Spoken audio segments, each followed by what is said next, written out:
దేశ రాజధానికి పంచెకట్టు హుందాతనాన్ని పరిచయం చేసిన అగ్రగణ్యుడు. ఎవరో ఊహించని సంస్కరణలు చేపట్టి దారి తప్పిన దేశ ఆర్థిక వ్యవస్థను గాడిలో పెట్టిన అపర చాణక్యుడు.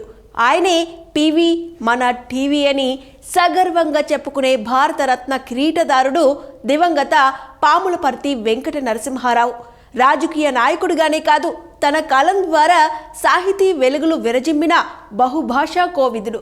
వరంగల్ జిల్లా నరసంపేట మండలం లక్నేపల్లిలో 1921 జూన్ 28న రుక్మిణమ్మ సీతారామారావు దంపతులకు తొలి సంతానంగా అమ్మమ్మ ఇంటిలో జన్మించారు. ధనిక కుటుంబంలో పుట్టిన పివిపై నాటి భూస్వామ్య వ్యతిరేక పోరాటాలు ప్రభావం చూపాయి.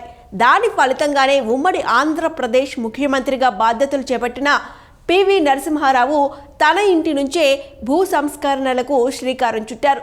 పివి నరసింహారావు 1200 ఎకరాల ఆసామి. తన కుటుంబ అవసరాల కోసం 200 ఎకరాల భూమి ఉంచుకుని మిగిలిన భూమిని పేద ప్రజలకు దానం చేసిన మహోన్నత శిఖరం. తెలంగాణలో రైతు కూలీల చేతికి కాసింత భూమి దక్కిందంటే ఆయన వేసిన భూ సంస్కరణల పాదే కారణం.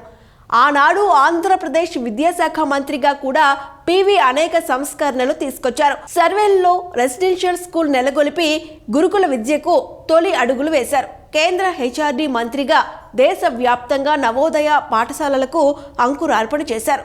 జైళ్ల శాఖ మంత్రిగా ఓపెన్ జైల్ అనే వినూత్న పద్ధతికి శ్రీకారం చుట్టి పక్కాగా అమలు చేశారు పివి నరసింహారావు. ప్రధాని పదవి అధిష్ఠించే నాటికి దేశం ఆర్థికంగా అంధకారంలో కూరుకుపోయింది.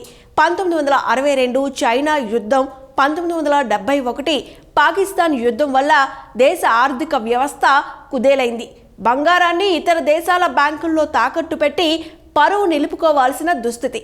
క్లిష్ట సమయంలో దేశ పాలన పగ్గాలు చేపట్టిన పివి రాజకీయాల్లోనే లేని ఆర్థికవేత్త మన్మోహన్ సింగ్ను ఆర్థిక మంత్రిని చేయడం అప్పట్లో సంచలన నిర్ణయం. మన్మోహన్ సింగ్ ద్వారా ఆర్థిక సంస్కరణలు తీసుకొచ్చి కారు చీకట్లు ఆవరించిన ఆర్థిక రంగంలో వెలుగులు నింపారు. ఇవాళ ప్రపంచంలోనే భారత్ 5వ అతిపెద్ద ఆర్థిక శక్తిగా వృద్ధి చెందడానికి నాడు మన పివి నాటిన ఆర్థిక సంస్కరణ అనే మొక్కనే కారణం.